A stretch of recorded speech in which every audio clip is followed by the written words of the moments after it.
Azega Writing se retrouve encore actuellement face au Banu.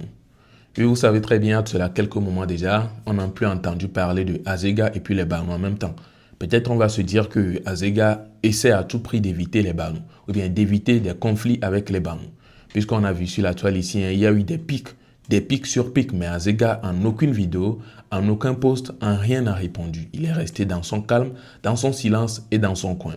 Du coup, qu'est-ce qui se passe encore? Et puis on va dire que Azega fait encore face à un Banu ou bien au Banu. C'est ce que nous allons voir tout de suite.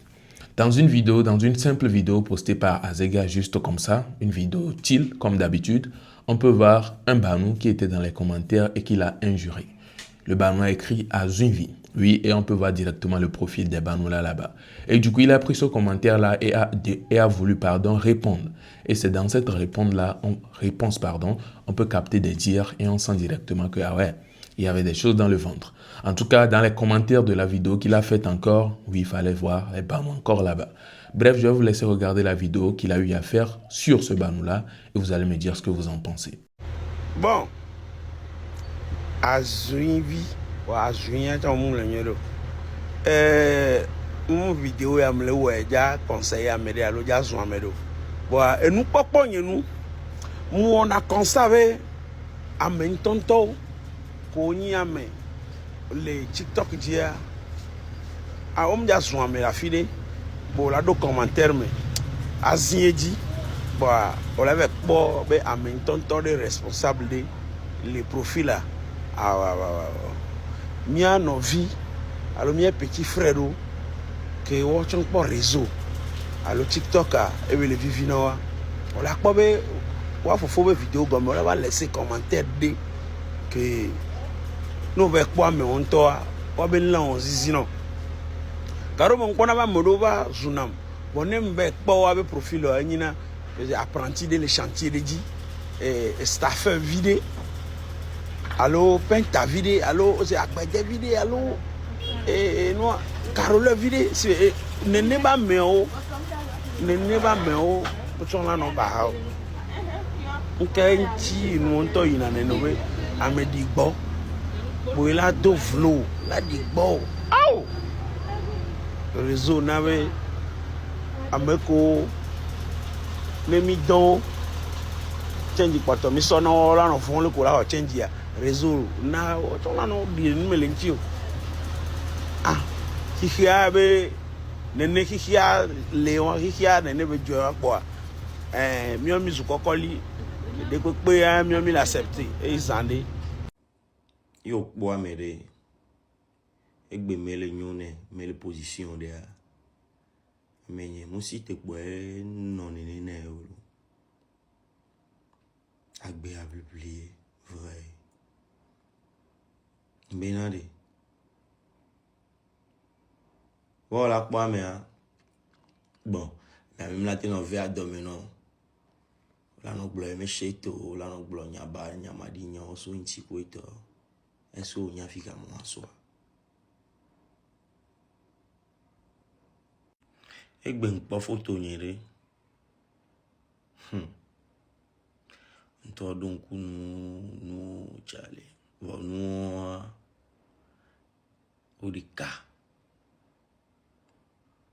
Benyan ko muto odika be chudo ko le home fin vie moment difficile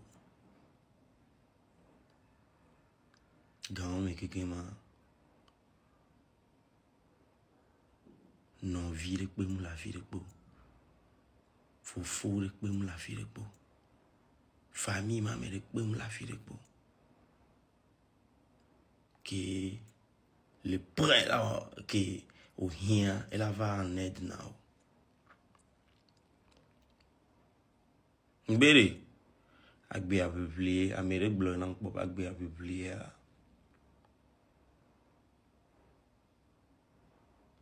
minyan ke jojo amea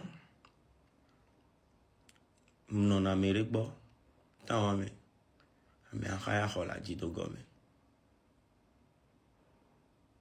Autant mais bit pompona. Mon ordinateur dit là non pour bit, là non pour bit. Ahoya me pata me sia me pour na zo maintenant parce que me donnant pour na midi te pour non a pour bit pek le tout maintenant mon jour de quoi de cadia de la hoya me et mon lesi et on a zemi ja wanchu et yom dimanche de quoi bena boania choti jan tete kwa ni mai choti ya ni mai choti a do gbe la tete na ma o toi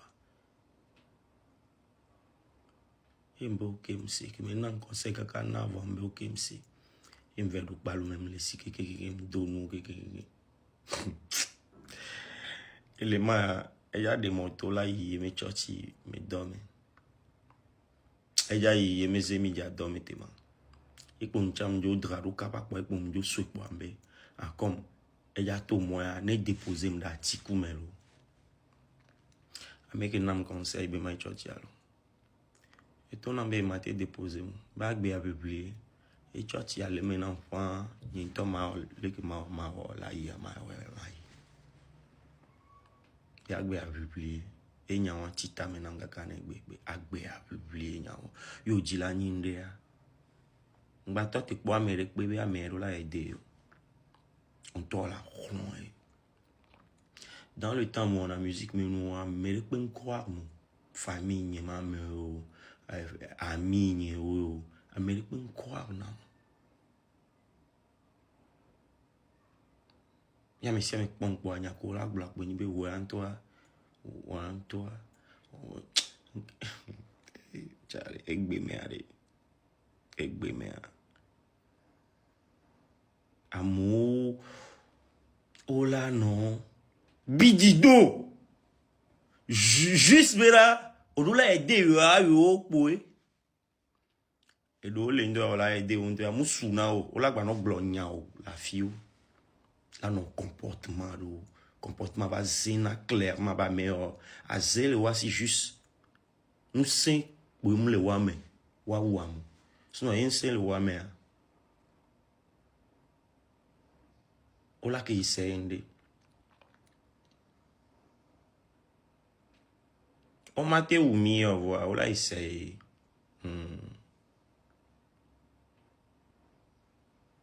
tant que mi les ont anigma dit ma ounya azon li nene mzon la ni gben a di voya kongwe vale position vitu cuire que me le gbe a e ma wacha da si nu ajwa ke mu yin ma wo ke mu yin ma wo ye ma wo da si nu joro jiwa a juste à nous ver domenti a mede la cité pour la be a gble to meno alo ya wo ya dagbe ojo e ma wa chan lo ke ma wo mu le ntocho parce que into nani début le que o bois ya o to mo me into le po voye be ouais into ponde pepe tepe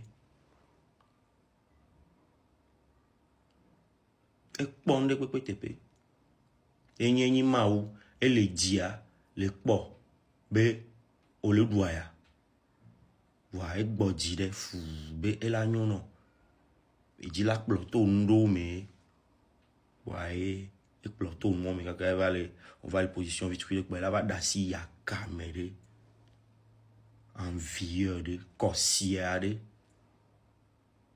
la fille de les bidi juste parce que position vite que colère o aide na o chamu suna na o gbere azeto to zuvo nya chan bon miare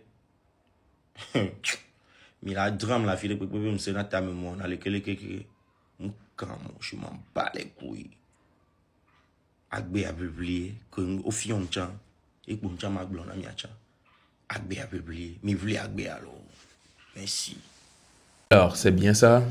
Je ne sais pas pourquoi certains aussi ils sont carrément acharnés sur les gens. Certains barons bien sûr, pas eux tous hein. Oui, on sait très bien qu'il y a des barons. Quand tu les provoques pas, eux aussi ils te provoquent pas, ils vont même pas t'affronter et tout. Mais d'autres, tant qu'une fois tu as eu à avoir un malentendu avec leur chef, c'est fini. Hein. À chaque fois dans tes commentaires, ils sont là. Ils vont te charger, ils vont t'injurier, ils vont te dire tout ce que tu ne veux pas. Et je pense que c'est ce qui est en train de se passer sur Azega. Et je ne vois même pas la raison d'être de ces commentaires-là. Quelqu'un qui fait une vidéo, il est un peu en joie, tu viens, tu écris à une vie. C'est pour quel but? C'est pour dire que quoi? Tu es plus stressé que qui? Bah ouais, il a bien dit dans sa vidéo, souvent ceux même qui donnent ou bien qui laissent des injures comme ça, ce ne sont pas des gens mieux placés, des gens qui peuvent apporter un plus même dans sa vie ou bien quelque chose. Non, souvent ce sont des gens peut-être qui se cherchent quelque part ou bien on remarque directement que ce ne sont pas des gens stables en fait. Mais c'est eux qui, toujours dans les commentaires, sont là à insulter. C'est ce qu'il a dit. Et on peut remarquer que c'est vraiment, mais j'ai essayé, je suis allé sur le compte de la personne, j'ai vu que ce n'est pas une personne en temps normal qui doit se mettre à insulter Azega. Surtout qu'il n'a rien fait. Mais c'est bizarre, c'est déjà là comme ça. Qu'allons-nous dire? On ne peut rien dire. Ceux-mêmes qui sont censés se dire que ouais, il se suffit à eux-mêmes, ils peuvent insulter qui ils veulent et tout, ils ne le font jamais. Mais c'est le contraire, les gens opposés à ça là, c'est eux qui le font toujours. Le monde même est bizarre. En tout cas, que pensez-vous? N'hésitez pas à me dire ce que vous en pensez dans les commentaires. Et je vous ai laissé également écouter Setlo qui a parlé un peu de son parcours. Il avait laissé une image, ou bien il a laissé une image de lui d'avant. Oui, je pense que c'est les temps où il chantait « I love my country ». « I love », vous vous rappelez de ce son-là. Je pense que c'est une image du son-là, pardon. Donc, il était tout jeune, tout frais. On sent qu'il y avait un peu la galère là-bas. Mais aujourd'hui, les choses ont changé. Et vous avez vu, il a véhiculé un message directement. En tout cas, ceux qui ont des oreilles vont entendre. Et ceux qui n'ont pas des oreilles aussi, peut-être ne vont pas entendre. Et on ne va pas dire que ce sont juste des parcours aussi faciles que ça. Hein. Il y a toujours des obstacles en route. On a vu cette loi ici, tout ce qu'il a traversé et tout. Jusqu'à en arriver là où il est là. Peut-être il se dit qu'il n'est pas encore arrivé. Il y a encore du chemin sur la route. Mais là où il est actuellement, c'est un modèle pour beaucoup d'artistes au pays ici. Beaucoup de jeunes artistes.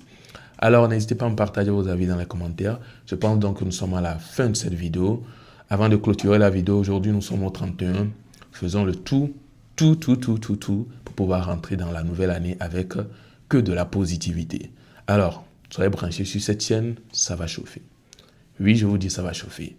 Soyez branchés.